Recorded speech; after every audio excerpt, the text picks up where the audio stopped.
L'idée, c'est vraiment que vous puissiez me poser vos questions en lien avec cette thématique par rapport à des choses peut-être que vous traversez actuellement. Si vous n'êtes pas à votre compte, peut-être que vous vous posez certaines questions par rapport peut-être au bien-être d'un de vos proches, peut-être qui est à son compte. Et tout simplement, l'idée c'est aussi voilà, que ce soit une discussion entre nous. Si vous avez des choses à apporter dans le chat, des points de vue à apporter, des expériences ou des conseils, c'est bien évidemment tout à fait approprié. N'hésitez pas. Alors, si quelqu'un demande un conseil, voilà, bien évidemment, on peut lui en donner. Maintenant, s'il y a des conseils qui sont non sollicités, là par contre, je vous demanderai de ne pas vous engager dans des conseils non sollicités par la personne, mais de respecter la question de la personne. Alors, déjà, le sujet de être plus heureux en tant qu'entrepreneur, qu'est-ce que ça vous évoque? Est-ce qu'il y a des choses qui vous viennent à l'esprit? Peut-être des mots-clés, des situations, des questionnements? Est-ce que c'est un sujet qui vous évoque quelque chose en particulier?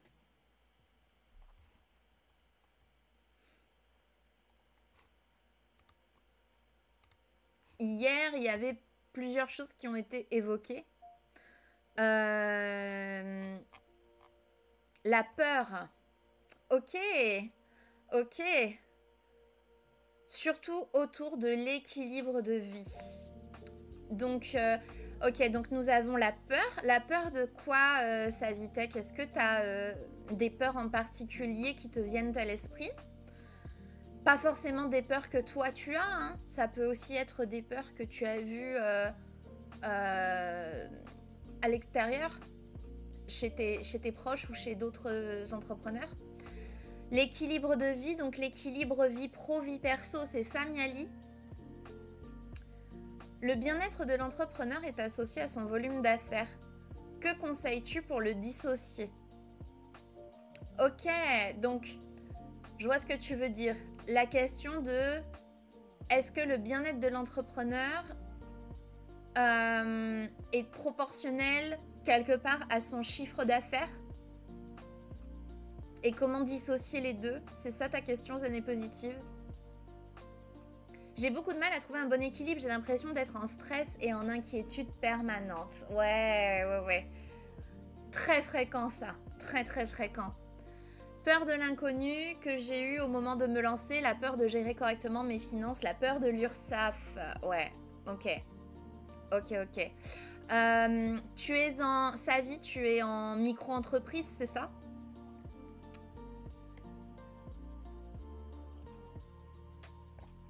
Il y a beaucoup de choses très intéressantes qui ont été évoquées.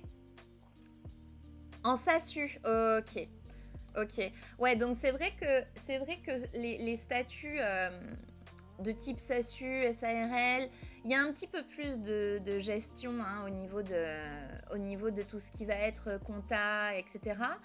Est-ce que tu es accompagné par un comptable, un expert comptable, quelqu'un qui sait vraiment te guider sur toutes ces questions? Parce que l'administratif est une véritable source de stress. Mais alors, je pense que c'est une des premières sources de stress et d'inquiétude quand on se lance à son compte, peu importe le statut. Vraiment, j'avais identifié ça à l'époque où je m'étais lancée, hein, il y a bientôt 9 ans. Un peu plus même, parce que... Ah! Je confonds toujours ma date d'entrée en couveuse et ma date de création de l'entreprise. Bon, quoi qu'il en soit, une des premières inquiétudes, c'était les aspects juridiques, les aspects administratifs, les aspects comptables. Quelque chose qui pèse pas mal sur les épaules. T'es accompagné par une structure, ok. Donc, du coup, au niveau de cet accompagnement, normalement, dis-moi si c'est pas le cas, normalement, tu as les réponses à tes questions et du coup, ils ont toutes les compétences pour gérer tous ces aspects-là. Dis-moi si je me trompe. Souvent, les entrepreneurs sont bien quand il y a un roulement fluide et parfois dans l'année, il y a des creux d'activité. Or, l'entrepreneur n'est pas son CA. Oui. Oui, j'ai les réponses, mais j'ai toujours la peur. Ok. Hyper intéressant. Hyper intéressant. Alors, donc, je vais répondre à ce que disait Miali sur l'équilibre de vie. Beaucoup de mal à trouver un bon équilibre. J'ai l'impression d'être en stress et en inquiétude permanente. Ça fait combien de temps que tu es à ton compte, Miali? Excuse-moi, tu me l'avais peut-être dit par le passé. Attends, je regarde un petit peu ton historique.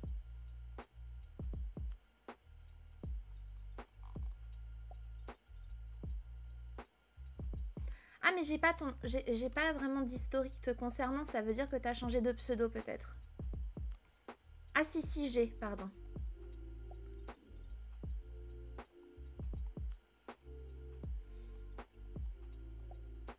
« 5 ans. Ok. Ça fait très longtemps que je suis pas venue en live. Ok. Ah mais oui! Ah mais ça y est. J'avais pas fait le lien entre toi et ton pseudo. C'est pour ça. C'est pour ça. Et est-ce que tu as une idée de ce qui te procure ce stress permanent? Coucou Trinita, comment vas-tu? Ah, n'hésitez pas à aller voir l'interview qu'on avait fait ensemble. Et n'hésitez pas à aller consulter son podcast sur la motivation. Ben ça va super. Ça va super, écoute. On parle de choses très intéressantes ici. Oui, donc Miali, si jamais tu peux nous dire plus précisément si tu es OK avec ça. Alors, je suis en plein pivot de mon activité en ce moment. J'ai un gros syndrome de l'imposteur qui me bloque beaucoup. Du coup, j'ai du mal à avancer et je m'inquiète de ne pas faire assez rentrer d'argent en ce moment. Ok. Alors, tu t'inquiètes de ne pas faire rentrer assez d'argent en ce moment parce que ce pivot de ton activité ne te permet pas de faire... Comment dire ? La question de comment je génère des revenus tout en faisant pivoter mon activité se pose là. Est-ce que c'est ça, Miali? Dis-moi si j'ai bien compris. Ça fait longtemps que t'étais pas passé. Bah oui, bah ça faisait longtemps que j'avais pas fait un live un peu plus discussion, tu vois. J'étais plus sur du coworking ces derniers temps.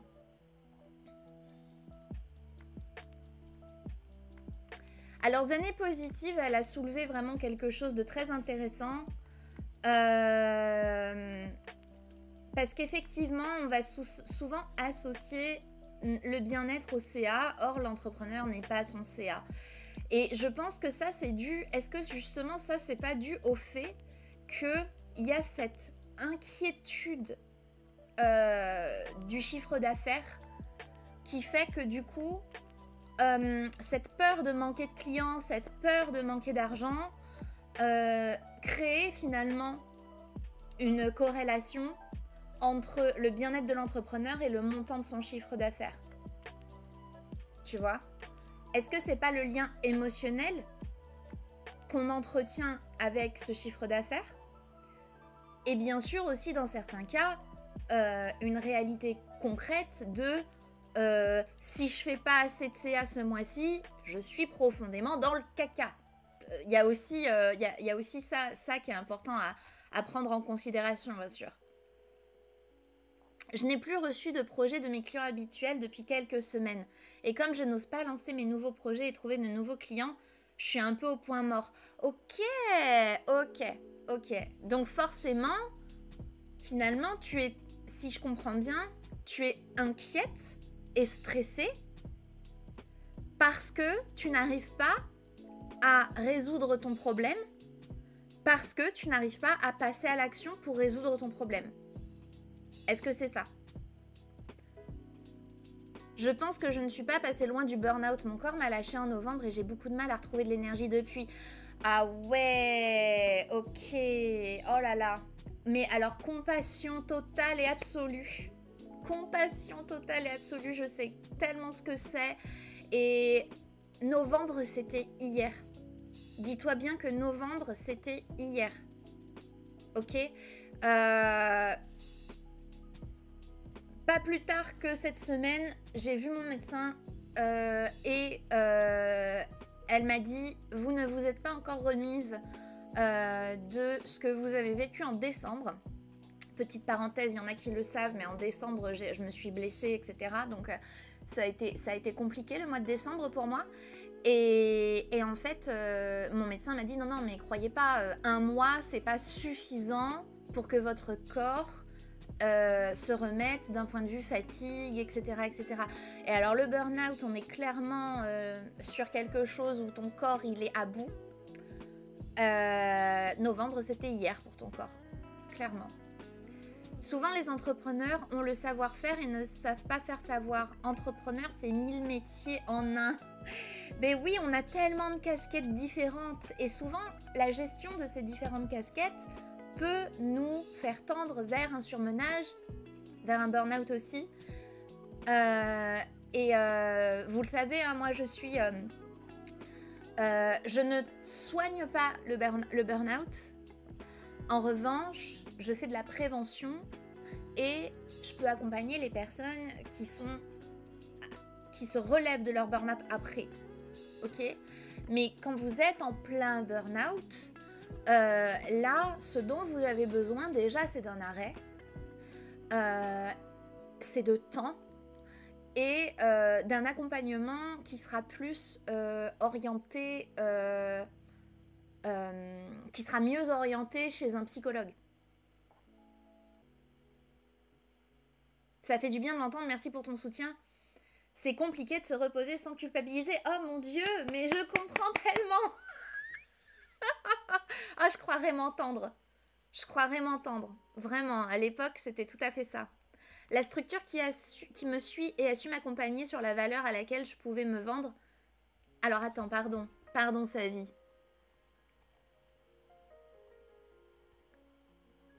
La structure qui me suit a su m'accompagner sur la valeur à laquelle je pouvais me vendre. Et donc, négocier correctement.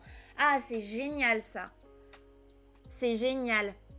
Ça fait combien... Alors attends, Savie, est-ce que tu m'as dit depuis combien de temps tu étais à ton compte?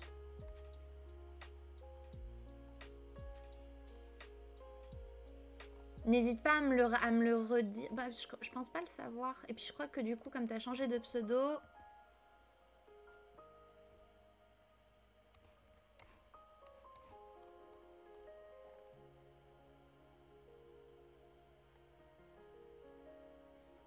Ah non, j'ai ton historique en fait, c'est bon. Ouais, si tu peux me dire depuis combien de temps tu es à ton compte, Savie.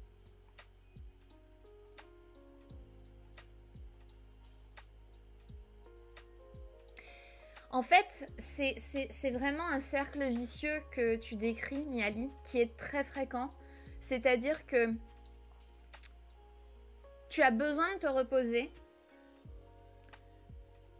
mais le problème, c'est que tu n'arrives pas à avoir un véritable repos parce que tu culpabilises. Essayez 2 secondes de vous reposer avec quelqu'un qui est à côté de vous et qui vous dit dans le creux de l'oreille « Non mais t'as pas mieux à faire franchement là ? Non mais attends, tu crois que les clients ils vont se trouver tout seuls ? Tu crois que le travail il va se faire tout seul ?» Imaginez 2 secondes que vous essayez de vous reposer avec ça, littéralement quelqu'un qui vous dit ça dans l'oreille. C'est pas vraiment du repos, hein. Le truc, c'est que c'est le serpent qui se mord la queue parce que ce repos te permet après d'être dans toutes les meilleures dispositions pour porter les actions qui te permettraient de trouver les clients dont tu as besoin et de développer les offres que tu veux développer. Mais du coup, tu n'as pas cette disposition-là. Donc forcément, tu es un peu dans un espèce de cercle vicieux. C'est une situation qui est beaucoup plus courante qu'on ne le pense et qui, en fait, nous fait plonger au cœur du sujet, être plus heureux en tant qu'entrepreneur. Parce que, en fait, ça veut dire quoi? Ça veut dire que, finalement, comment est-ce que tu fais pour gérer de manière saine ton énergie plus les challenges que tu dois relever dans ta vie d'entrepreneur. Challenge du style trouver des nouveaux clients, challenge du style assumer une baisse de revenus qui est causée par un facteur complètement extérieur, du style on m'a pas demandé, mes clients habituels ne m'ont pas demandé de nouvelles missions, des challenges du style en fait je voudrais faire un pivot dans mon entreprise. Vous voyez ce que je veux dire? Oui, c'est ça. Hier, on en discutait de cette petite voix à côté de ton oreille qui te fait culpabiliser. Moi je l'appelle le bourreau intérieur. Il y a des gens qui appellent ça le capitalisme intériorisé, carrément. Moi, j'appelle ça le bourreau intérieur. Namasté, Akujin, comment vas-tu? C'est toi, la petite voix dans la tête d'Aurore? Tu parles à qui, Zéné Positif? J'ai pas compris.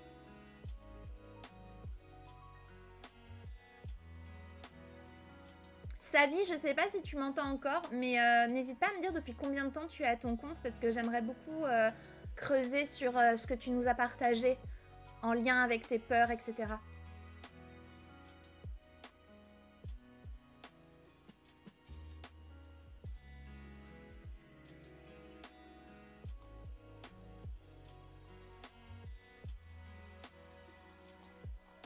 Et vraiment, je vous le redis, je pense que vous l'avez encore dans le chat, n'hésitez vraiment pas à aller voir le podcast de Trinita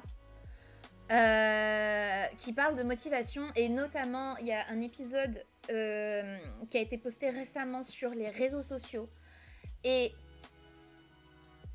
vraiment, si vous êtes attaché au fait de développer une relation à votre création de contenu qui soit plus saine, écoutez cet épisode.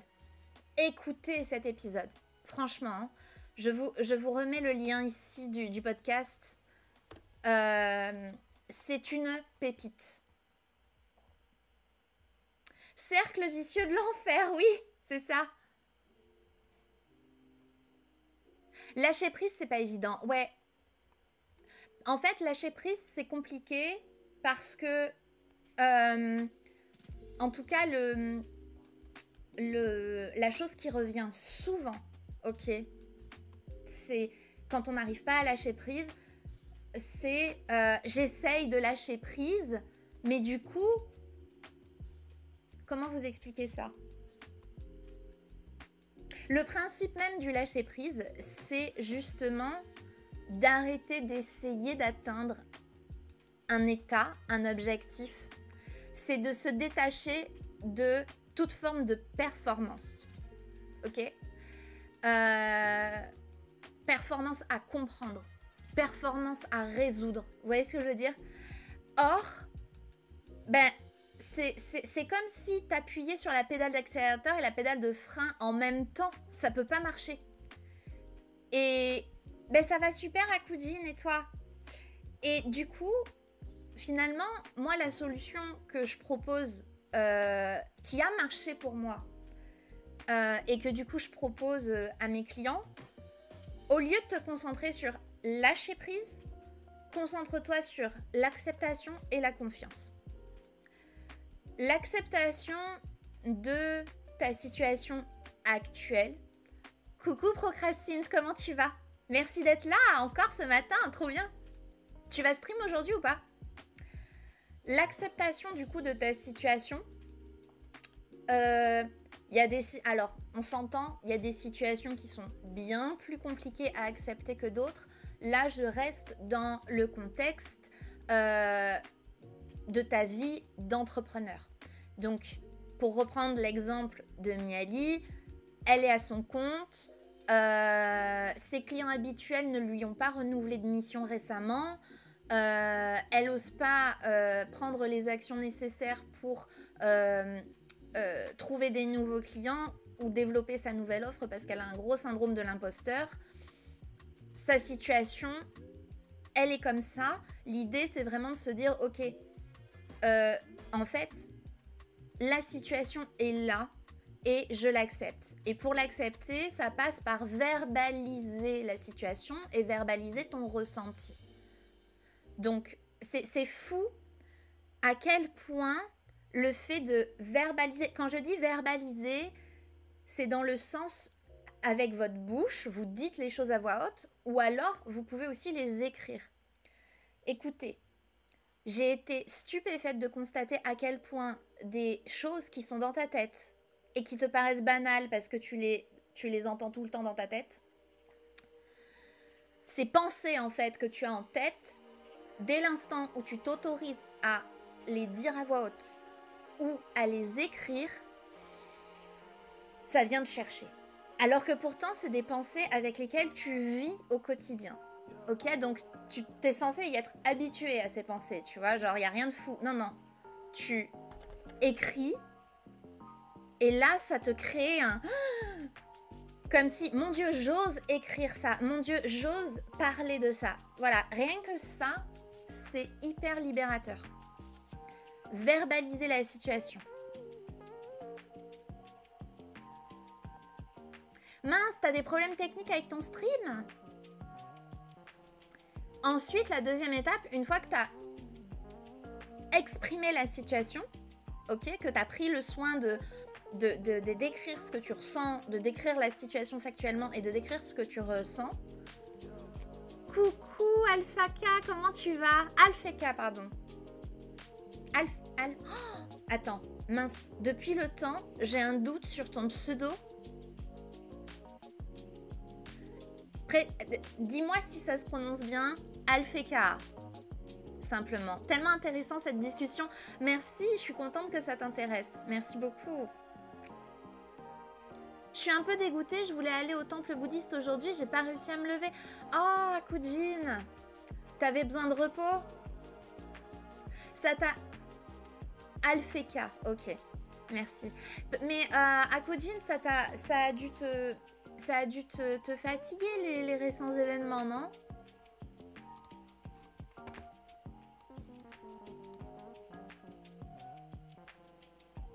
Ah, Akujin. Attends, dis-moi la vérité. Dis-moi la vérité. T'arrives pas à te remettre du fait que j'aime bien la pizza à l'ananas? C'est ça? C'est ça en fait l'histoire.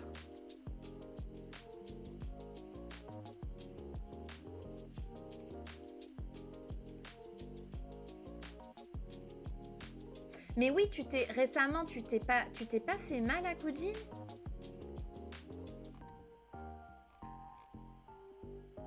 C'est peut-être pour ça. Bah oui, t'avais mal au genou. Est-ce que finalement t'as pas accumulé de la fatigue à cause de ça?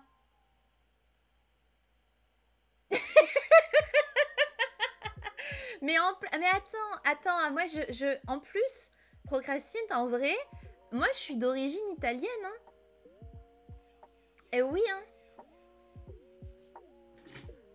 Grands-parents italiens, hein.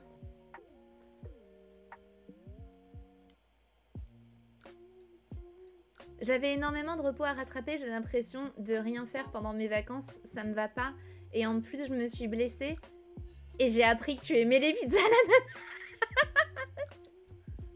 J'ai été bannie, ouais, exactement. Ah non, par contre, je fais pas ça, procrastine, faut pas déconner. Non, si les spaghettis sont trop petits pour rentrer dans la casserole, j'achète une nouvelle casserole.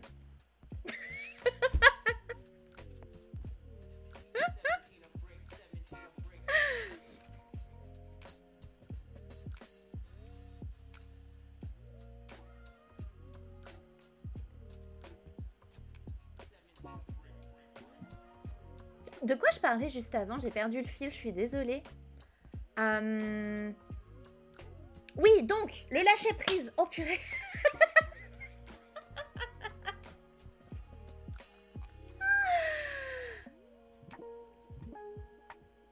Akujin, je demande un joker. Ok. Donc le lâcher prise, comme je vous le disais, ça commence par n'essaye pas de lâcher prise. Essaye plutôt cette méthode qui a fonctionné pour moi. Donc d'abord accepte ta situation telle qu'elle est. Ok. Voilà. Ensuite, la deuxième étape, c'est la confiance. Donc finalement, à aucun moment tu te concentres sur le fait de lâcher prise. Tu te concentres plutôt sur parvenir à accepter la situation telle qu'elle est, plus parvenir à te sentir en confiance vis-à-vis de cette situation. Comment on fait pour se sentir en confiance vis-à-vis de cette situation? Je vais reprendre l'exemple donné tout à l'heure. J'ai peur de ne pas avoir suffisamment de contrats et donc pas suffisamment de revenus ce mois-ci. Ok? C'est un fait. J'en suis là. Ça me procure de l'anxiété. Ça me procure de la culpabilité. Voilà où j'en suis aujourd'hui. La situation, elle est comme ça. Ensuite, pour pouvoir retrouver un sentiment de confiance par rapport à cette situation, moi, ce que j'utilise, c'est ma boîte à souvenirs. C'est littéralement des expériences passées que j'ai mentalement accumulées dans mon esprit. Vous pouvez très bien le faire par écrit dans un carnet ou sur un OneNote sur votre ordinateur ou autre. Vraiment des souvenirs de situations type où j'ai vécu quelque chose de semblable et où j'ai finalement pu m'en sortir. Donc par exemple, je vais me dire, ah bah oui, mais souviens-toi, en mars dernier, t'étais dans la même situation et puis finalement, tu t'en es sorti parce que t'as fait ci ou parce qu'il y a eu ça, etc. Et en fait, c'est important de documenter toutes vos petites réussites, vos grandes réussites aussi, mais toutes vos petites réussites. Parce que on est ainsi fait, on a un biais qui fait qu'on retient que le négatif. Et quand on est dans ces moments de peur et de mal-être et d'anxiété, on a énormément de mal à voir autre chose que le négatif. Donc c'est vraiment l'idée de consciemment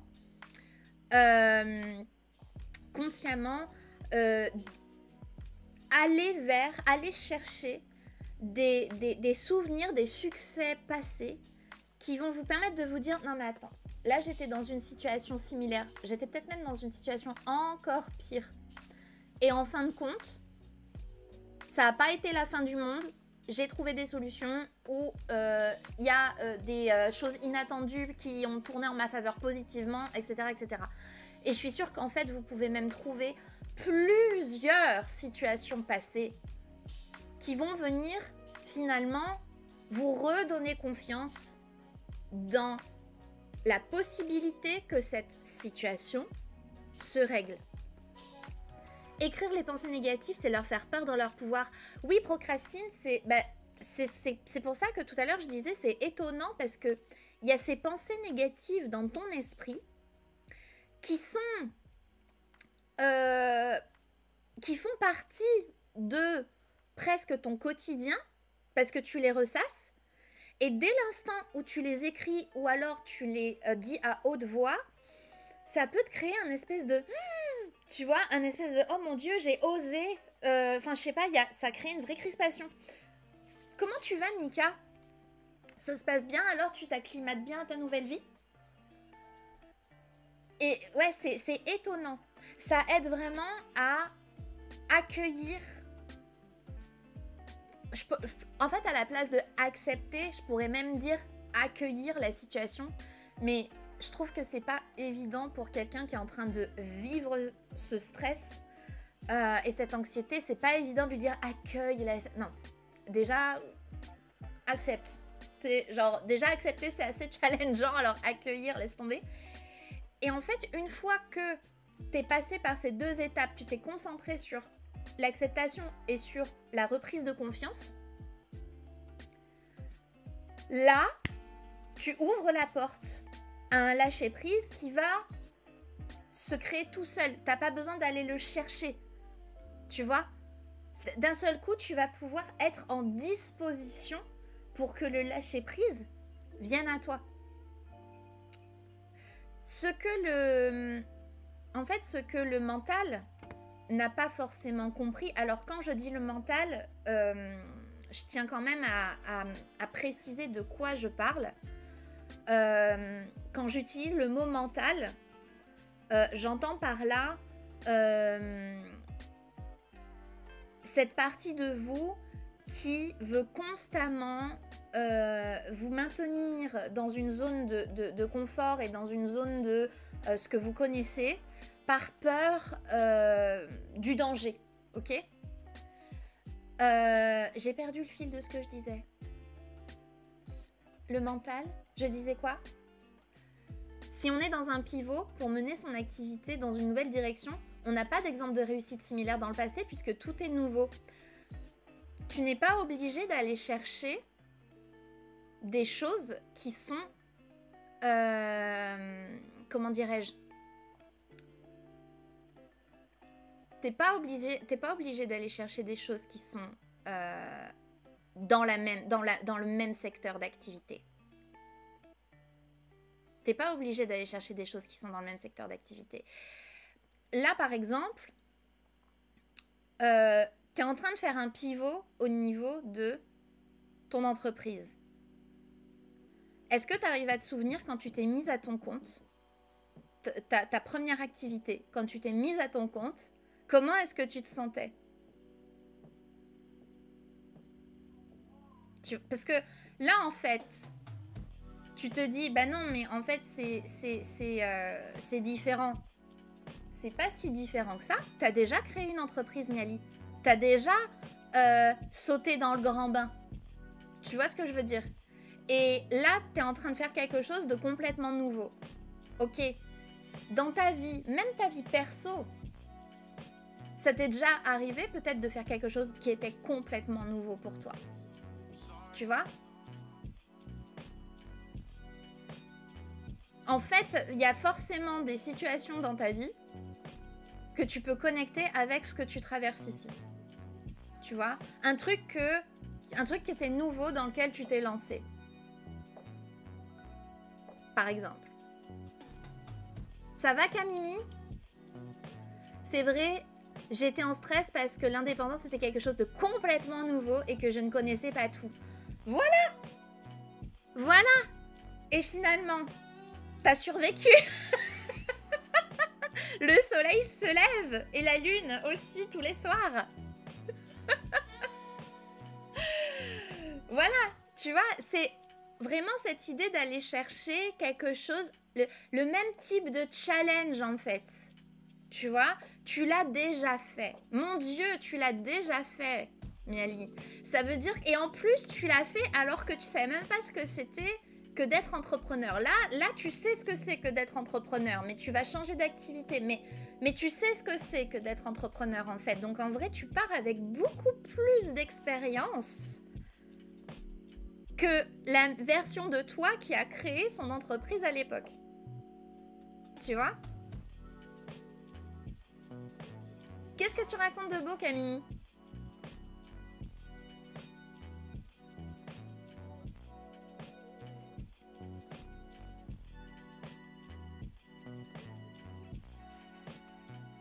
En fait, voilà ce qui se passe. Je sais que je l'ai déjà dit, mais tant pis, je vais le redire.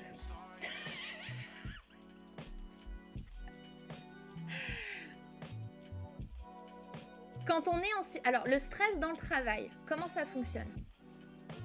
Le stress dans le travail, en fait, c'est une situation ce qui se passe, c'est qu'il y a une situation avec d'un côté un objectif ou des résultats à atteindre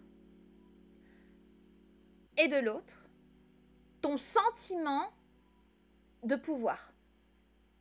Donc, j'ai pour objectif de faire un pivot dans mon entreprise. Et puis à côté de ça, j'ai le sentiment de pouvoir le faire ou pas. En fait, j'ai pas trop le sentiment de pouvoir le faire parce qu'en fait, je me sens pas légitime. Ah, j'ai pas trop le sentiment de pouvoir le faire parce qu'en fait, c'est tout nouveau. Et mais j'ai pas trop le sentiment de pouvoir le faire parce que à côté de ça, il faut que j'arrive à trouver des clients. Comment je vais faire au niveau revenu? Et vous voyez en fait, comme d'un seul coup, la balance, le résultat, il pèse super lourd par rapport à ton sentiment de pouvoir qui en fait est tellement faible qu'il est léger et du coup vous avez ce déséquilibre. Vous voyez absolument pas ce que je fais avec mes mains. Attendez.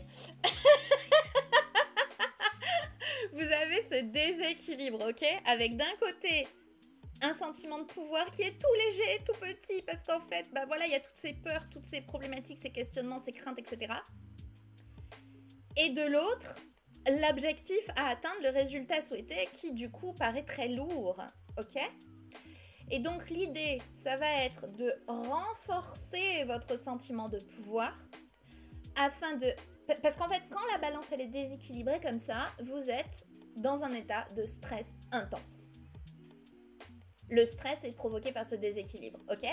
Donc, l'idée, c'est de renforcer ton sentiment de pouvoir en venant ajouter des souvenirs positifs de tes succès, te remémorer tes compétences, ou plein de choses, des exercices de respiration, plein de choses. Et à côté, ce que tu peux aussi faire, c'est alléger les enjeux de ce résultat. Tu vois? Essayer de trouver un moyen pour dire, alors attendez, peut-être que le résultat, il est trop ambitieux là. Peut-être que je vais le rendre, dans un premier temps, en tout cas, je vais peut-être le rendre moins ambitieux. Et tac, tac, tac, tac, jusqu'à ce que tu arrives à quelque chose d'équilibré.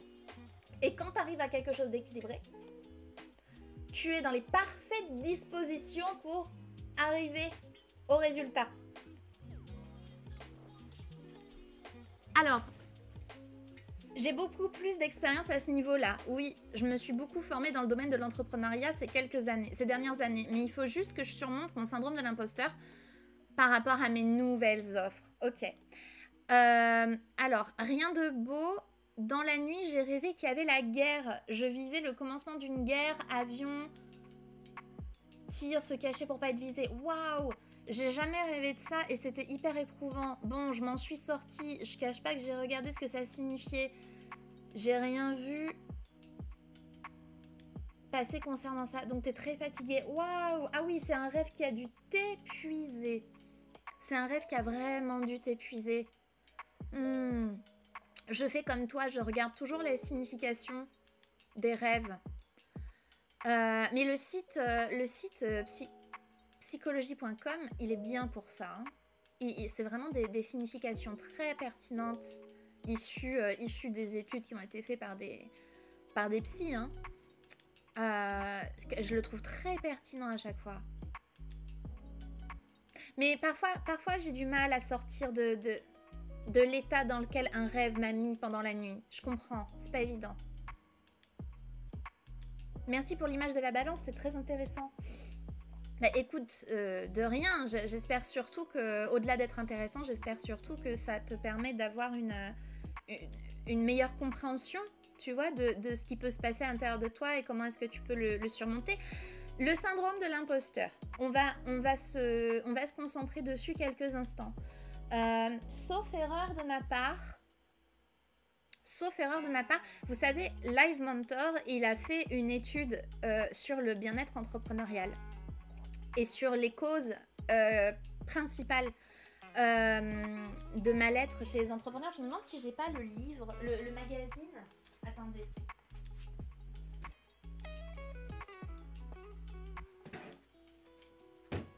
C'est dans ce magazine, Odyssée.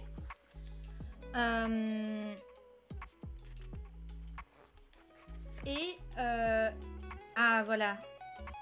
Enquête sur les souffrances de l'entrepreneur.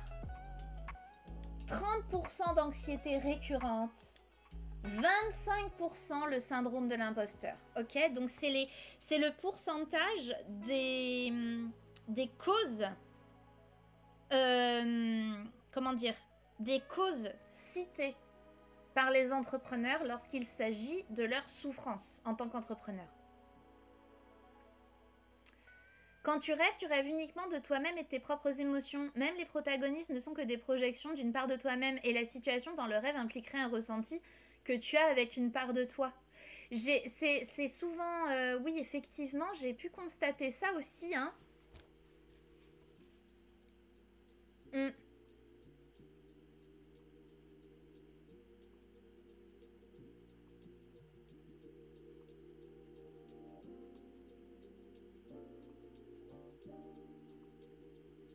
Mais moi, récemment, j'ai rêvé. Oh, il était dingue, ce rêve. J'ai rêvé que j'étais dans un espèce de champ avec des gens. Et il y avait un avion qui se crashait. Et le crash de l'avion faisait s'effondrer le sol sous nos pieds. Ok? Donc, l'avion se crache, le sol s'effondre, on tombe dans le sol. Et là, boucle temporelle, je me retrouve de nouveau dans le champ, juste avant le crash d'avion. Et mon rêve, c'était ça à répétition. J'étais keblo dans une boucle temporelle avec un crash d'avion. Et à chaque redémarrage de boucle, j'essayais un nouveau moyen de nous sauver. Sinon, aujourd'hui, je commence à publier les premiers ouvrages que je vais mettre en vente et demain, je m'inscris en tant que seconde activité et je finis le contrat CAPE avec l'organisme. Wouh! Bravo! C'est top! Ah, t'étais en CAPE? Ok, ok. Moi aussi, je suis passée par là pour créer mon entreprise à l'époque. Ça m'a bien aidé, hein?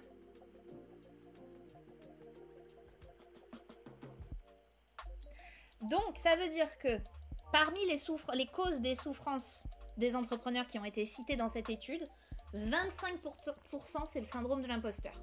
Ok? Les chiffres. Le syndrome de l'imposteur se classe deuxième dans les résultats de notre enquête, cité par 25% des répondants.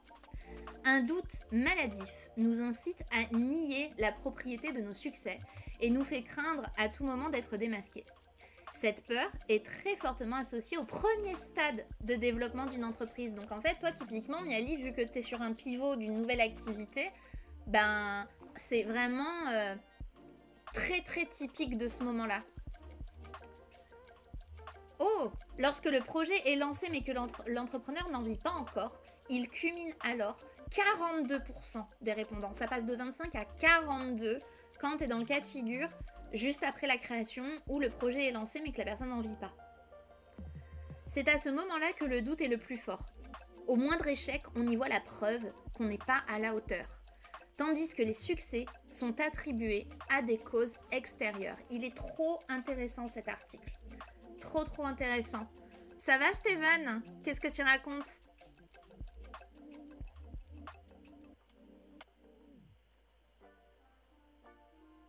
Mais vous savez, en vrai, ça serait même cool qu'on fasse une lecture de cet article en live. Parce qu'il y a plein de données qui sont d'une puissance. Et il y a même un test. Oh non, mais je vous jure, il est trop bien. L'échelle de Clance du phénomène de l'imposteur. Le test de l'imposteur a été conçu pour aider les personnes à savoir si elles présentent des caractéristiques de ce phénomène et à quel point elles en souffrent.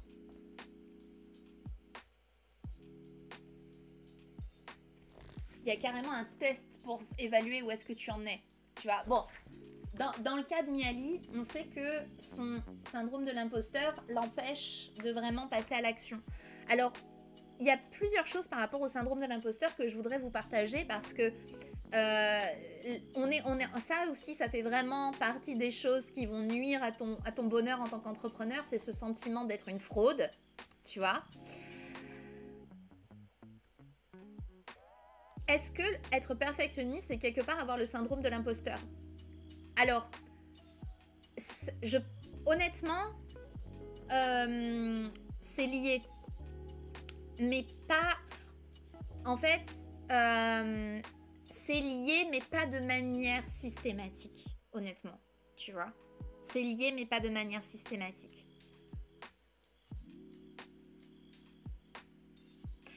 En fait, le syndrome de l'imposteur, voilà, ça me permet de venir vraiment là où je voulais en venir. Le syndrome de l'imposteur, le meilleur moyen de l'identifier, c'est lorsque la personne accumule des compétences, des savoir-faire, des savoir-être qui lui permettent de pratiquer son métier comme il le faut, ok, mais malgré toutes ces formations, malgré toute cette expérience, malgré la satisfaction des clients avec qui elle travaille, malgré l'accumulation d'expérience et de succès, elle continue à penser qu'elle est un imposteur. Tu vois ? C'est exactement ce que disait l'article, c'est-à-dire que tu attribues tes succès à d'autres choses, des choses extérieures. Par contre, tes échecs, c'est Bibi. Tes échecs, c'est toi. Tu vois ? Donc, ça veut dire que, par exemple, lorsque tu te lances dans une toute nouvelle activité, et du coup, j'en viens à ce que nous disait Miali, qui est en train de faire un pivot vers une nouvelle activité. Coucou Istik. Quand tu te lances dans une toute nouvelle activité,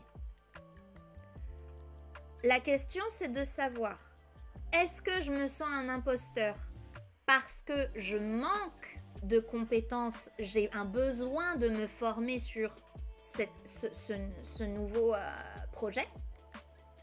Et c'est tout à fait OK de démarrer une activité et d'identifier qu'on a certains besoins de se former, certains besoins d'apprentissage. C'est tout à fait OK. Faut bien commencer quelque part. Voilà. Et là, ben, du coup, finalement, on n'est peut-être pas sur un syndrome de l'imposteur, mais simplement sur un besoin d'apprendre. Ou alors, objectivement, tu t'es lancé dans cette activité, tu as décidé de pivoter vers cette nouvelle activité parce que tu as des compétences dans cette activité, tu l'as déjà pratiqué peut-être par ailleurs en side project ou avec des personnes qui n'étaient pas des clients mais peut-être avec des amis ou tout le monde te dit oh là là tu devrais en faire un métier parce que tu es trop forte là-dedans et tout, tu vois. Et pour autant, malgré cette accumulation d'expérience et de succès, tu continues de te dire que c'est pas valable parce que t'as pas de diplôme, parce que blablabli, parce que toutes les injonctions de la société qui font qu'on n'est pas censé faire un truc si on n'est pas le meilleur là-dedans. Vous voyez ce que je veux dire? Bon appétit, procrastinte! Je me reconnais tellement là-dedans, j'accumule les formations en pensant qu'il faut toujours que j'en sache un peu plus avant de me lancer. Et oui, Miali, c'est ça! C'est ça le souci! Tu sais, honnêtement, le meilleur moyen de monter en compétence, c'est de passer à l'action. Le meilleur moyen de monter en compétence, c'est de passer à l'action. C'est le passage à l'action qui va te permettre de devenir confiante dans tes compétences. Et alors, ça veut dire braver ta peur. Effectivement, parce que là, je suis en train de te dire, en gros, t'as peur de passer à l'action parce que t'as peur de pas être à la hauteur, passe à l'action quand même. Voilà, je suis en train de te dire ça, littéralement. Oui, ça demande un courage de dingue. Mais ce que tu peux faire à ce moment-là pour y arriver, c'est décider de partir sur des tout petits pas. Comme je te disais la balance tout à l'heure, peut-être que je te donne un exemple. Je ne sais pas la nature exacte de ton activité, de l'activité vers laquelle tu veux pivoter. Il me semble que tu m'en avais parlé sur le Telegram. Imagine que par exemple, tu te dises, ben en fait, pour me sentir légitime dans ce nouveau métier, il faut que je sois capable d'accomplir une mission. Je dis n'importe quoi, hein, si ça se trouve, c'est pas du tout là-dessus que tu estimes ta valeur. Mais admettons, faut que je sois capable d'accomplir une mission pour une grosse société. Voilà, si je suis capable d'accomplir une mission pour une grosse entreprise, une entreprise de plus de 1000 salariés, alors j'estimerais que je suis une bonne professionnelle et que je suis légitime dans mon métier, ok? Sauf que en fait, tu pars de, bah là pour l'instant, j'ai 0 client, tout court. Donc d'un seul coup, le poids des enjeux, il est là, et ta sentiment de pouvoir, il est là, ok? Donc peut-être commencer par te dire, non mais attends, avant d'arriver à une grosse entreprise de 1000 salariés comme client, je vais déjà commencer par voir si j'arrive à travailler avec une PME ou un freelance. Tu vois, reviens à des objectifs réalistes par rapport à ce que toi, tu te sens capable de faire. C'est vraiment cette idée de... Vous avez une échelle et votre syndrome de l'imposteur, il vous dit, pour être légitime, il faut que tu sois tout en haut de l'échelle. Faut que tu aies réussi à atteindre tout... L'échelle, elle fait 10 mètres, ok? Faut que tu sois sur le dernier barreau. Et du coup, tu commences à te dire, ok, je vais prendre mon élan et je vais sauter. Mais non, mais attendez, ça me fait trop peur de faire un saut de 10 mètres et puis je vais me casser la gueule, en fait. Je vais juste me faire mal. Tu vois ce que je veux dire? Et du coup... tu vas passer ton temps à être là, à te dire comment je vais faire, tu vois? Ou peut-être que tu vas à un moment donné te dire, vas-y, je saute et tu t'éclates contre le mur, tu vois? Ou alors, tu peux te dire, bah, je vais attraper le barreau qui est devant moi. Et puis après, j'attraperai le suivant. Et puis j'attraperai le suivant. Et au bout d'un moment, eh ben, les clients vont être contents de ce que je fais. Et quand les clients me diront, bah, on est content de toi, quand je verrai que j'arrive à accomplir les missions, peut-être que je me sentirai plus légitime à ce moment-là, tu vois. Peut-être que... Moi, je dis toujours, un client satisfait, c'est le meilleur des diplômes.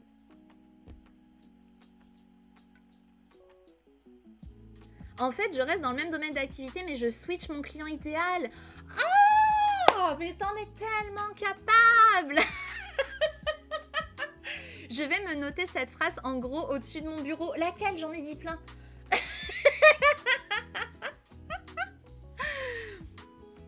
J'ai créé ma première entreprise en envoyant un spreadsheet dégueulasse à mes clients qui avaient un problème. 20 000 cas. Moi, purée, Oystick, j'adore. Oui, mais en fait, ton spreadsheet, il était dégueulasse, mais il a résolu leurs problèmes. Il était pas parfait, mais il a résolu leurs problèmes. Google Doc avec des bullet points et des liens horribles, c'est pire.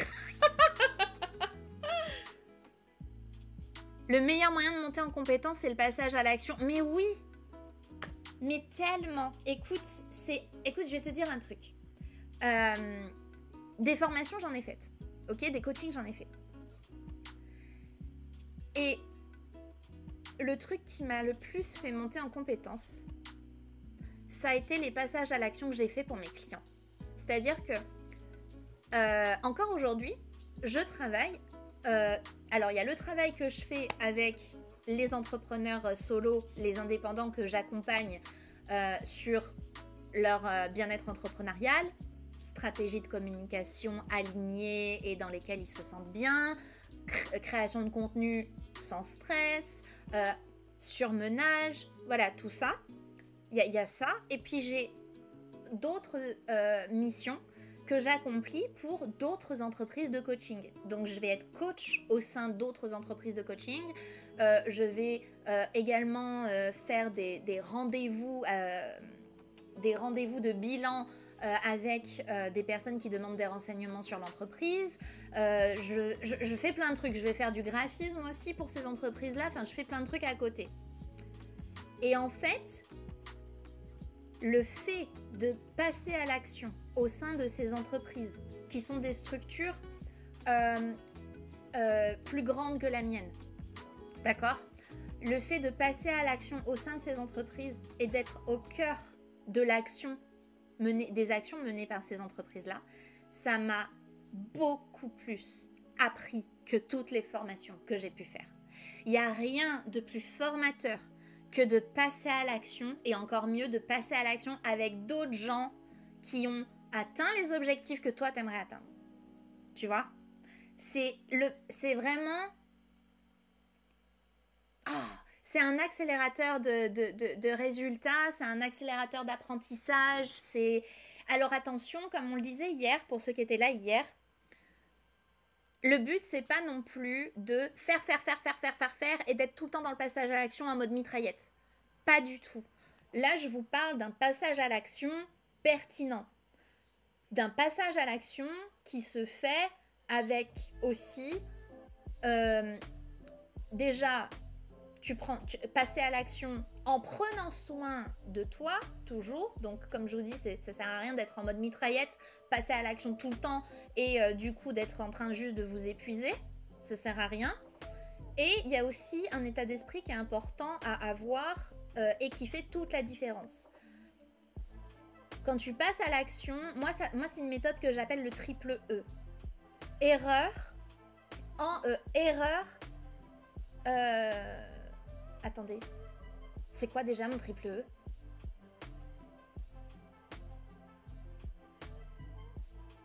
Il m'en manque un. C'est comme les rois mages. Il m'en manque un. C'est quoi déjà mon triple E? C'est erreur. Erreur, 1, enrichissement.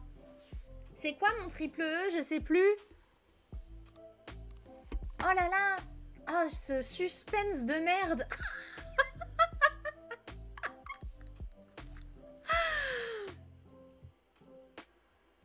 Au départ, je voulais un site carrément, puis on m'a dit de commencer par avec une vitrine ou un blog, puis ensuite, ayant toujours du mal, on m'a dit commence dans le réseau social et voilà, let's go.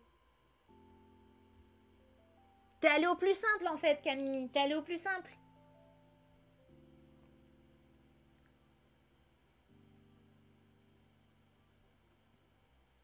Ils attendaient ça depuis tellement longtemps, ils se sont jetés dessus en 48 heures. Bah tu m'étonnes.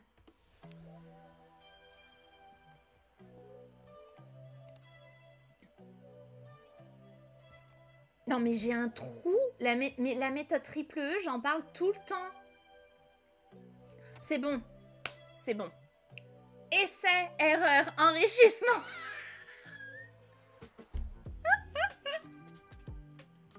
Est-ce que quelqu'un va clipper ça ou pas? C'est essai, erreur, enrichissement. C'est-à-dire que tu passes à l'action en te disant je fais un essai. Je fais un essai. Voilà. De toute façon, tous tes passages à l'action ne sont que des essais. On va pas se mentir. Quand on fait quelque chose, une action parfaite, ça n'existe pas. Une action parfaite, ça n'existe pas. Ok? Un humain ne peut pas faire une action parfaite. Le concept même de perfection n'est pas de ce monde. Donc, toute action que nous faisons, moi je pars du principe que toute action que nous faisons ne sont de toute façon que des essais. Ok? Donc, essai, erreur. Donc, tu constates les points à améliorer. Enrichissement. La fois suivante, tu essayes de modifier au moins un truc, d'améliorer au moins un truc. Tout simplement. Merci, Heuristique. Tout simplement. En fait, je vois énormément de personnes passer à l'action, mais en fait, ils se posent pas de questions après.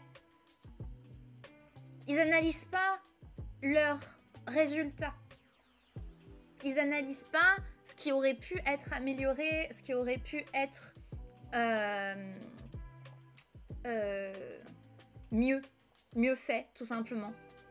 Salut Kadamil. Je passais juste faire un coucou, super intéressant ce que tu dis, et tellement vrai. Merci beaucoup, merci.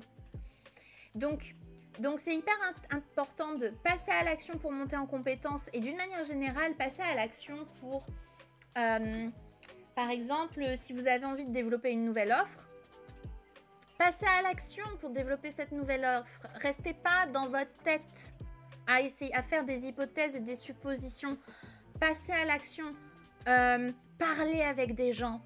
parler avec des gens de cette offre, c'est déjà un passage à l'action. Dire, bah voilà, toi, est-ce que cette offre, elle t'intéresserait parce que je pense que tu pourrais faire partie de mes clients éventuels, enfin, tu as le profil de mes clients éventuels.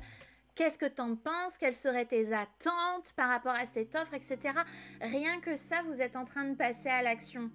Et en plus, si tu as le syndrome de l'imposteur, ben, du coup, ben, demande aux gens ce qu'ils veulent. Demande aux gens ce qu'ils veulent. Comme ça, si tu es au plus proche, si ton offre est au plus proche de ce que les gens désirent, alors ça va t'aider à te dire, bah non, mais en fait, je réponds à leurs besoins. Tu vois? Je réponds à leurs besoins puisque je suis au plus proche de ce qu'ils désirent.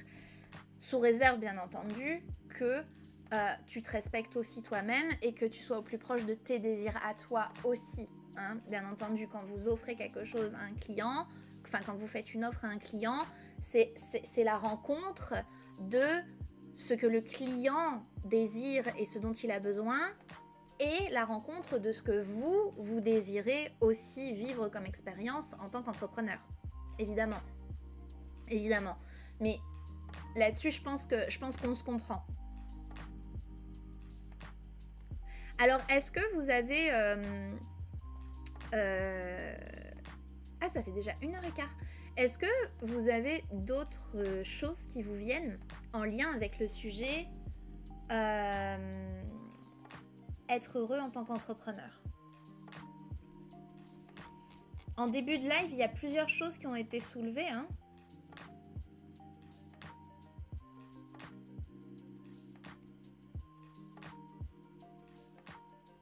La peur de l'inconnu que j'ai eu au moment de me lancer.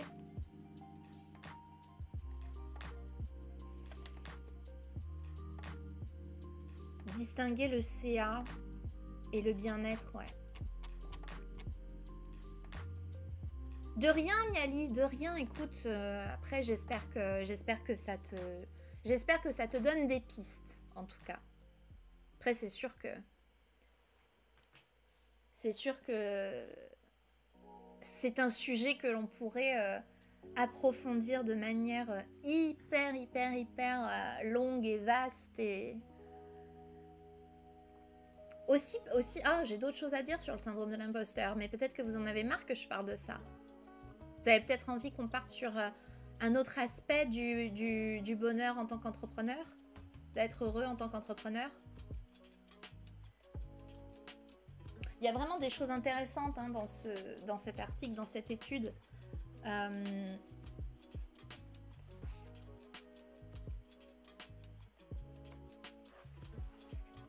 Ils sont classés dans l'ordre. Hein. Donc le premier, c'est l'anxiété récurrente. Deuxième, syndrome de l'imposteur. Troisième, la peur de l'échec. C'est de très loin la première pour celles et ceux qui n'ont pas encore lancé leur entreprise. Elle est citée par 40% des répondants de cette catégorie. Autrement dit, 4 porteurs de projets sur 10 ont peur de se planter. J'ai envie de dire, c'est normal. Franchement, à force d'entendre des personnes extérieures qui me remotivent, ça va bien finir par me convaincre. Mais surtout que tu changes de client idéal. Donc finalement, maintenant l'étape, peut-être que justement l'étape suivante, c'est de te dire, ok, ben je vais aller enquêter auprès de personnes qui correspondent à cette clientèle-là. Tu vas enquêter avec eux, tu leur poses des questions, tu leur dis voilà, je voudrais créer une offre qui vous aide au mieux. Donc c'est quoi finalement votre problématique? C'est quoi l'objectif que vous voulez atteindre? Pourquoi vous n'arrivez pas à l'atteindre? Qu'est-ce qui vous freine? Qu'est-ce qui vous bloque? Qu'est-ce qui vous manquerait? Quelles sont les compétences que vous n'avez pas? Qu'est-ce que vous attendriez d'un prestataire comme moi? Quelles seraient donc vos attentes? Quel serait votre budget aussi pour tout ça? Tu vois?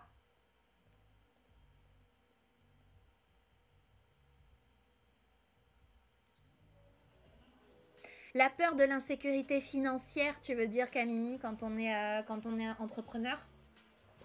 Ouais, ouais. D'ailleurs, je pense que quand, tu vois, quand ils disent anxiété récurrente, 30% des réponses, je pense que c'est une anxiété qui est causée principalement par ce sentiment d'insécurité. J'avais vu d'autres études qui ont été menées par l'Observatoire à Maroc, qui est un observatoire du bien-être entrepreneurial en France, basé à Montpellier. Et cette étude en était ressortie que finalement, la cause principale de mal-être chez les indépendants, chez les entrepreneurs au sens plus large, c'est les problèmes de trésorerie et donc les inquiétudes en lien avec la trésorerie, tu vois, aussi. Donc l'aspect financier, hein, clairement. Et en fait, le truc, c'est que franchement, si on part du principe que la peur, c'est quelque chose que l'on ressent quand on va vers l'inconnu, ok? Je veux dire, tu te lances dans un truc complètement inconnu, complètement différent de tes habitudes. Tu ressens de la peur, il n'y a rien de... Enfin, à un moment donné, c'est normal, quoi. Tu ressens de la peur. Je crois qu'il faut normaliser le fait que quand tu te lances dans un truc tout nouveau, t'as peur. C'est normal. C'est juste le signe que tu fonctionnes bien. Tu vois, je pense que c'est important de ne pas culpabiliser d'avoir peur. Ok? Tu te lances dans un truc nouveau, t'as peur. C'est normal. C'est normal d'avoir peur. Maintenant, la question, c'est comment tu réagis vis-à-vis de cette peur. Mais je pense que déjà, pour être un entrepreneur heureux, ça me paraît important d'accepter la peur. Dans votre vie en général, en fait, même si vous n'êtes pas entrepreneur, la peur est une émotion. Tout le spectre de nos émotions est là pour quelque chose, est là pour une raison. Et on ne va pas devenir des êtres dénués de peur. Ça serait ne pas être des êtres humains, en fait. Ça serait être des robots, quoi. Voilà. Donc, déjà, oui, tu te lances dans un truc nouveau.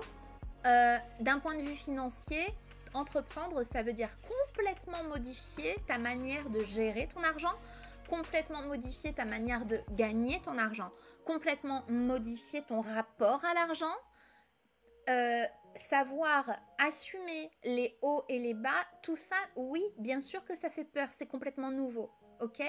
Ta peur, c'est ok, c'est ok. Petit tips, j'avais passé des semaines à recueillir leurs mots, les mots qu'ils utilisent pour décrire leurs mots. Tout à fait heuristique, je suis d'accord, c'est un excellent moyen de vraiment être au plus proche de la manière dont eux, ils expriment leurs problématiques pour pouvoir ensuite t'en servir dans ta communication. Du coup, le Google Doc reprenait exactement ce qu'ils recherchaient et pas mes trucs sortis de mon cerveau. Je pense que c'est ce qui leur a plu. Et oui, parce que du coup, ils étaient complètement en mesure de comprendre de quoi tu leur parlais. Exactement, Camille. Ça fait peur, mais t'es fière d'essayer du coup, parce que c'est du courage que d'essayer d'aller au-devant de ta peur, tu vois. Maintenant, ce qu'il y a, c'est que l'insécurité, comment expliquer ? Quand on commence nous-mêmes à gagner de l'argent, c'est décupler cette fierté. En tout cas, c'est ce que j'ai ressenti.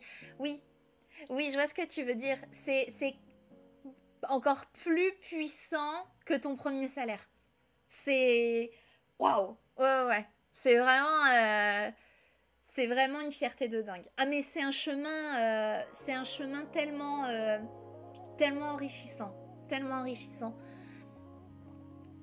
C'est réel, hein, l'insécurité, le sentiment d'insécurité, c'est réel. C'est-à-dire que, oui, ton argent, tu vas le gagner de manière fluctuante. Oui, ton argent, il va dépendre entièrement de toi. Oui, il y a tout ça. Il y a tout ça, bien sûr. Tu prends l'entière responsabilité de ta santé financière. Et ça fait peur. Ça fait peur. Clairement. Se rendre compte qu'on peut être autonome et subvenir à nos besoins. Tout à fait, tout à fait. Ça fait peur, mais en même temps, du coup, quand après tu y arrives, c'est waouh, c'est incroyable. Mais vous voulez que je vous dise, en fait,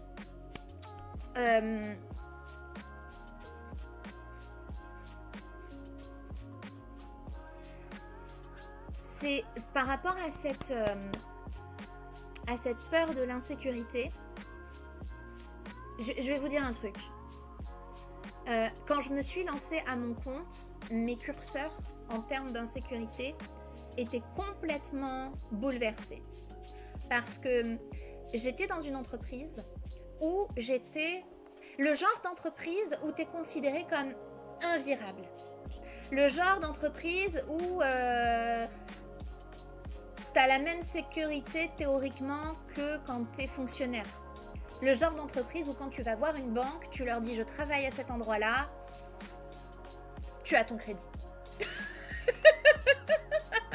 Vous voyez ce que je veux dire? J'étais dans ce genre d'entreprise-là.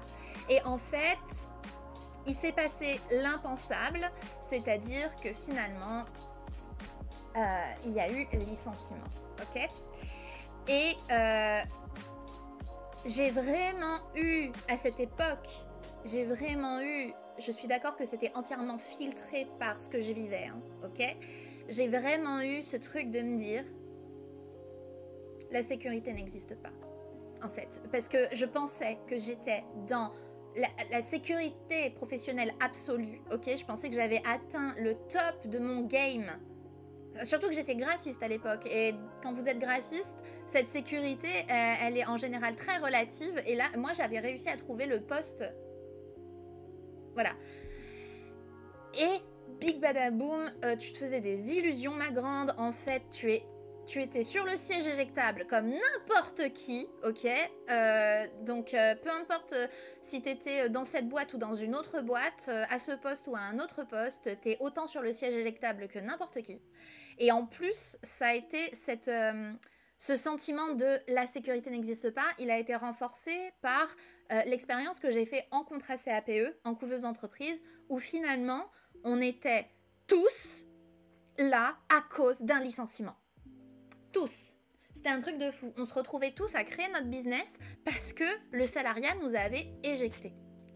Et ça, moi, je me suis dit, mais en fait, à ce moment-là, je me suis vraiment dit, mais en fait, être salarié, c'est absolument pas être en sécurité. Puisque être salarié, ça veut dire confier à quelqu'un qui en a rien à foutre de ta vie, le droit de vie ou de mort sur ton contrat de travail. Donc, et c'est vraiment là que je me suis dit, mais en fait, cette sécurité de l'emploi, c'est un leurre. C'est un leurre. Je me suis dit, mais je me sentirais beaucoup plus en sécurité si j'étais la seule garante de ma vie professionnelle. Et parce qu'au moins, je suis sûre que la garante de ma vie professionnelle, elle en a quelque chose à foutre de mes ambitions, elle en a quelque chose à foutre de ma vie, elle en a quelque chose à foutre de mes besoins. Vous voyez ce que je veux dire? Il y a une chose quand même que je n'ai pas peur que si ça ne marchait pas, et qui ne sera pas le cas, je rebondirai, je trouverai un job. Oui, Camille, oui. J'adore lire ça. Quoi qu'il arrive, on peut rebondir. Exactement. Oh, ça me fait du bien de lire ce genre de truc. Merci. Même si j'ai 40 ans passés, donc je pense que dans ce domaine, je peux être pas un souci de confiance en moi. Attends. J'ai peut-être pas un souci de confiance en moi ou la vie, je sais pas. Non, mais attends, Camille, c'est génial. Tu vois, tout à l'heure, quand je vous disais, pour lâcher prise, concentrez-vous sur accepter la situation et vos ressentis, et ensuite, la confiance en vous basant sur vos expériences passées. C'est exactement ce que tu es en train de dire là. C'est-à-dire que, en fait, moi, je retrouve... ce que je veux dire par là, pardon, c'est que ce que je voulais dire tout à l'heure quand je vous disais ça, c'était ça en partie. C'est-à-dire que à un moment donné, quand tu fais le cumul de tes expériences passées et de tes succès passés, tu te rends compte que jusqu'à présent, à chaque fois qu'il s'est passé un truc, t'as rebondi. Tu vois? Quoi qu'il arrive, tu rebondis en fait. Et c'est de l'autocensure sur ta propre vie de ne pas essayer un truc par peur d'un résultat négatif, comme dit Brian Molko, pour ceux qui ont la ref. Donc en fait, okay, non mais Camimi, c'est génial. Ça veut dire qu'en fait, t'as su, à travers tes expériences, déterminer, acter le fait que, ben, en fait, je suis capable de rebondir. Parce que tu peux pas te rassurer, pour en revenir sur le sujet de l'insécurité, tu ne peux pas te rassurer en te disant mais non, mais tout va bien se passer. Non, tu sais que c'est faux. Tu sais que la vie, d'une manière générale, c'est des hauts et des bas. La vie d'un entrepreneur, c'est des hauts et des bas. Tu auras des hauts et des bas. Autant l'accepter tout de suite. Tu auras des hauts et des bas. Tu vois? Par contre, ça va bien se passer parce que dans ces hauts et ces bas, tu sauras rebondir quand il le faut. Tu sauras surfer sur la vague. Tu es capable de le faire. Après, ce qui est compliqué, c'est de réussir à regarder les succès qu'on a eus par le passé. Vous voyez, tout à l'heure, Miali, elle nous a dit, ben, en fait, j'ai pas de succès pour comparer parce que c'est la première fois que je me lance là-dedans. Sauf qu'en fait, quand on regarde bien, c'est pas la première fois qu'elle lance une entreprise et c'est pas la première fois qu'elle répond aux besoins d'un client. Tu vois? Mais on n'a pas forcément... On va avoir du mal... En fait, c'est compliqué de voir ce qu'on a fait de bien par le passé. C'est compliqué de voir les succès qu'on a eus. C'est compliqué de voir les petits succès. Mais je vous assure que quand vous développez cette capacité, et ça demande simplement de s'entraîner un peu chaque jour, hein, c'est un tout petit peu plus chaque jour, tout simplement. Quand vous développez cette capacité à voir ce que vous avez fait de bien par le passé, et ben du coup, ça vous conditionne vraiment à avancer avec beaucoup plus de confiance.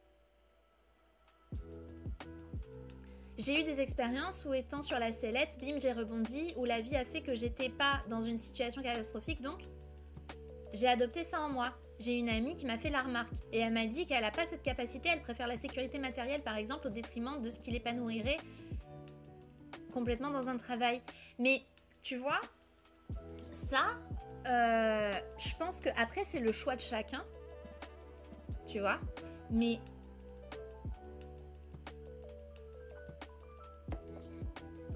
je crois que ça dépend.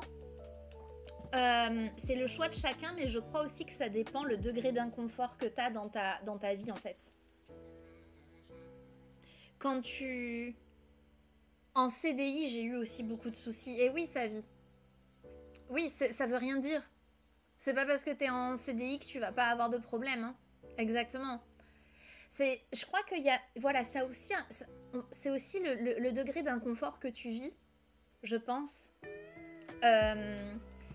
Qui va faire qu'à un moment donné, tu vas te dire « Ok, ce truc me fait peur, mais ma situation actuelle est beaucoup plus douloureuse que de surmonter cette peur. » C'est ça aussi, ce qui se passe. Vous voyez ce que je veux dire? C'est qu'à un moment donné, il y a ce point de bascule, je pense, où tu te dis « Ben, ouais, j'aimerais bien ça, mais je reste dans ma situation... » parce que finalement, ça me fait trop peur de quitter cette situation. Et que du coup, j'ai des bénéfices secondaires à rester dans cette situation. Ce qui est complètement ok. Je veux dire, chacun mène sa vie comme il l'entend. Mais ce qui peut se passer, c'est qu'au bout d'un moment, bah en fait, cette situation, les bénéfices secondaires de cette situation ne suffisent plus à compenser la souffrance que tu ressens dans la situation. Et... Alors, je ne souhaite absolument pas que ça arrive à ton ami. Clairement, je lui souhaite que tout se passe, mais vraiment bien. Et je lui souhaite absolument pas de la souffrance, hein, attention. Mais ce que je veux dire, c'est que souvent, ce qui nous fait passer le pas, c'est pas un surplus de courage par rapport aux autres individus de cette planète, pas du tout. La plupart du temps, je dis bien la plupart du temps, c'est l'inconfort que tu vis dans ta situation actuelle qui devient tel que braver ta peur est une meilleure option même si elle est inconfortable. C'est juste ça ce qui se passe. Culpabilisez pas parce que vous n'arrivez pas à braver une peur. Vous accablez pas, vous dites pas « Oui, mais lui, il a réussi parce qu'il avait un courage supérieur à la moyenne. » Je dis pas que ce genre de personne n'existe pas, mais en tout cas, je peux vous dire d'expérience que ça me paraît quand même hyper rare et que la plupart du temps, on est juste en train de vivre un inconfort de fou dont on veut sortir absolument. En CDI, il y a les entretiens annuels et les changements de manager. Ça se passe bien, je change de CDI, etc. C'est juste pas les mêmes soucis. Oui, non mais en fait, c'est ça. C'est pas le même type de soucis, on est bien d'accord. Mais par contre, c'est des situations qui peuvent être aussi extrêmement pénibles et douloureuses. Oui, moi je suis passée à l'action parce qu'en CDI, c'était devenu trop inconfortable pour moi. Ouais, voilà, exactement. Et Savy, du coup, je sais pas si tu as entendu ma question de tout à l'heure, parce que tu nous as partagé en début de live le fait que tu avais toujours peur au niveau de tout ce qui va être URSSAF, au niveau de tout ce qui va être gérer correctement les finances, tu vois. Je te posais la question, je sais pas si tu as entendu, ça fait combien de temps que tu es à ton compte? Alors peut-être que tu m'as répondu et que j'ai pas vu passer le message. Si c'est le cas, j'en suis désolée. C'est pas forcément évident avec les messages de tout le monde. Oui, donc quand vous avez, les gars, quand vous avez peur, en conclusion, quand vous avez peur, culpabilisez pas d'avoir peur. Ok? C'est une réaction qui est complètement humaine. Ça fait partie du spectre des émotions de tout un chacun. Ok? La différence, c'est comment tu réagis face à cette peur. Est-ce que cette peur, elle est en train de te rendre malheureux? Est-ce que cette peur, elle est en train de te plomber? Ok?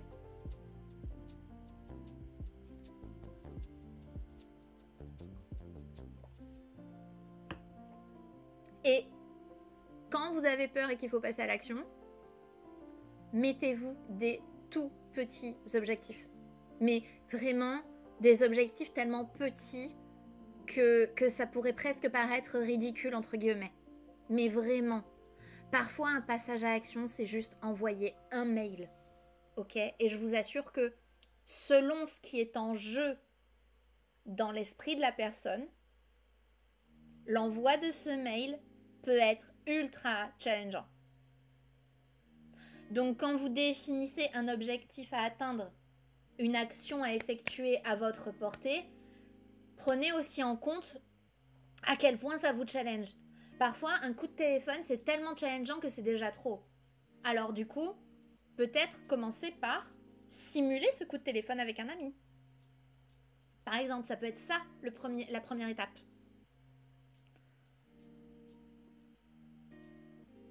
J'avais coupé le son, j'ai eu un appel téléphonique, pas de souci. Ça fait pas longtemps que j'ai ouvert ma structure, le 2 janvier. Ah, mais c'est normal, Savy, que t'as peur, alors. C'est normal. C'est normal. C'est tout à fait normal. Tu vas voir, en fait, ça, c'est le genre de peur. C'est juste que t'as besoin de vivre l'expérience. T'as besoin de... Bah après, je te dis ça, si ça se trouve, tu ne souhaites pas forcément avoir de conseils par rapport à ça ou d'avis par rapport à ça, je n'en sais rien, mais en tout cas, si vous vous lancez à votre compte et que ça fait pas longtemps et que vous avez des peurs du style l'URSSAF, est-ce que je vais bien réussir à gérer mon argent, est-ce que je vais bien réussir à gérer ma compta, mon administratif, tous ces trucs-là qui font partie de la vie de votre entreprise, surtout...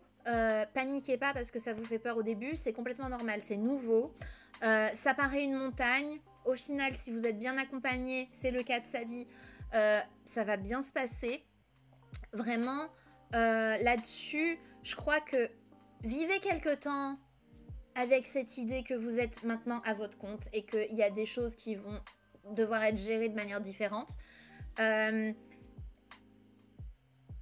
c'est important en fait de pas être focus sur ouais mais j'ai peur, peut-être que je vais jamais me débarrasser de cette peur. Si, tu vas t'en débarrasser de cette peur, il n'y a pas de souci, c'est juste le temps.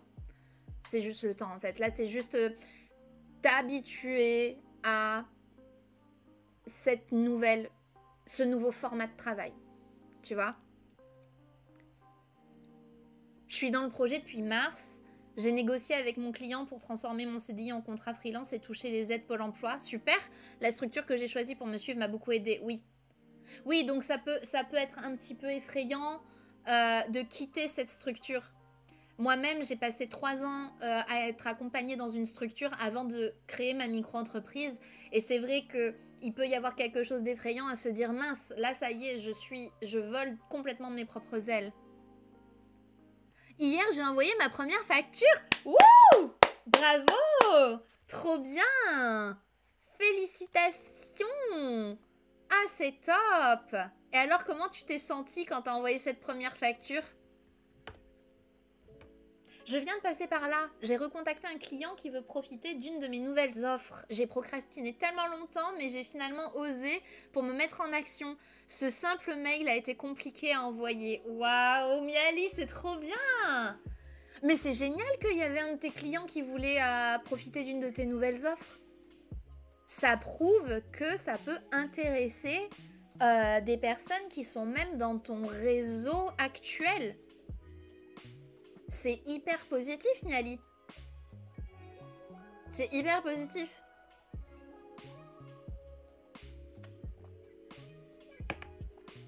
C'est hyper positif. Non mais par exemple, mise en action. Je te donne un exemple, le mail. Ça fait, admettons, ça fait 15 jours que tu procrastines. Le mail, ben, au début, t'oses pas l'envoyer. Tu te fixes un objectif bidon en premier. Passage à l'action, ça va être juste écrire le mail dans un traitement de texte. Juste ça. Même pas t'envisages de l'envoyer, juste le texte est là, tu vois. Juste ça. Et puis après, ce qui peut se passer, c'est qu'en fait, une fois que tu l'as écrit, tu te dis bon, bah je l'envoie en fait. Tu vois ce que je veux dire? Il est écrit. Je l'envoie, tu vois. J'ai travaillé avec lui l'an dernier, il est super enthousiaste, ça fait plaisir, mais c'est trop bien. Miali, est-ce que tu peux nous rappeler exactement c'est quoi le pivot que tu es en train de faire dans ton business? Team fierté, sa vie, mais trop. C'est trop bien. Faut que j'attende 45 jours pour avoir l'argent, car c'est le délai de paiement, mais aussi que le montant de la facture est motivant. Ok, donc avec ce client, vous avez fixé un délai à 45 jours, c'est ça? Vous avez acté un délai de paiement à 45 jours. C'est souvent le cas avec les grosses boîtes. Hein. Il y a des délais de paiement assez longs.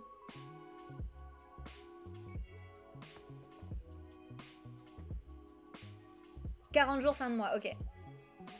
Mais du moment que tu le sais à l'avance et que c'est acté et tout, voilà.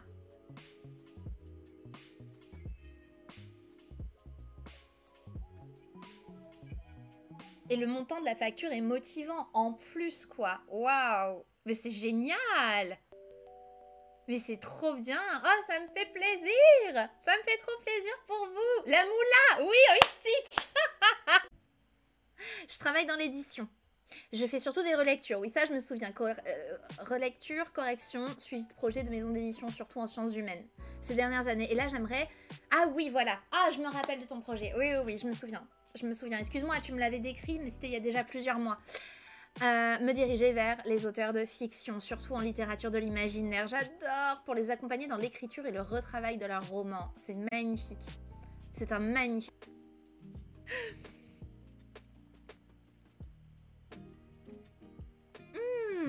Eh ben écoutez, en tout cas, je suis hyper ravie d'avoir eu l'occasion de bien discuter avec vous de tous ces sujets. Franchement, c'est top. Et en fait, ces discussions que je peux avoir avec vous, vraiment, elles m'encouragent dans le fait que il y a vraiment besoin d'aider les entrepreneurs, les indépendants dans leur bien-être. Parce que Euh, En fait, ce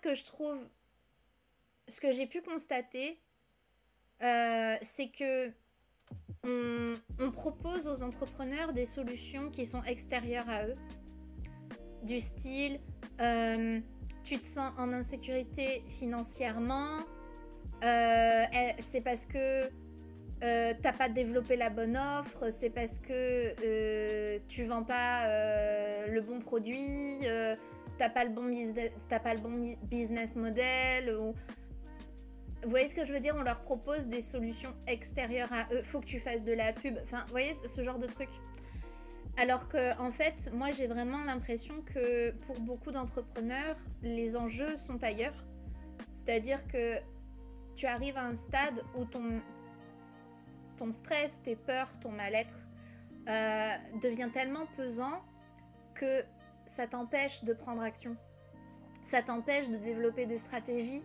Et puis, peu importe la stratégie que tu développes, même si, admettons, tu arrives à développer une stratégie qui fait que tu es à 20 000 euros par mois, ok?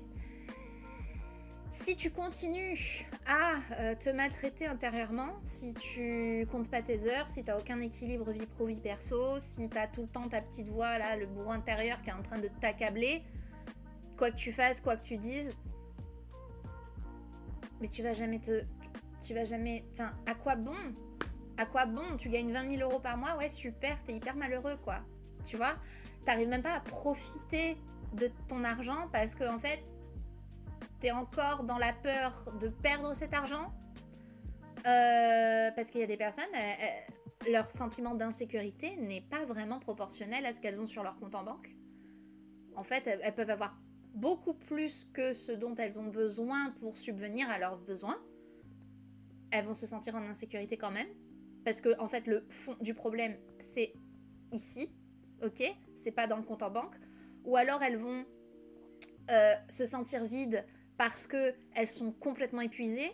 Parce qu'en fait, leur business a besoin de toute leur énergie pour fonctionner parce qu'ils ont construit un business qui ne peut fonctionner que s'ils sont au top. Enfin, voilà, tout ça, c'est des constats que j'ai faits. Et quand je parle avec vous, ça me conforte dans le fait que il faut parler du bien-être des entrepreneurs. Il faut aller en profondeur dans ce sujet-là. Tu m'as encouragée, sans ton aide, j'en serais pas là aujourd'hui. Ah, merci beaucoup, Elzop, ça me fait super plaisir et je suis très contente que de ton côté, ça s'améliore. Poser des mots, extérioriser et échanger, ça fait du bien. Merci pour ce moment à toi et au chat. Merci! Merci, c'était super enrichissant. J'ai noté plusieurs pépites, de nouveaux conseils que j'avais pas encore entendus ailleurs.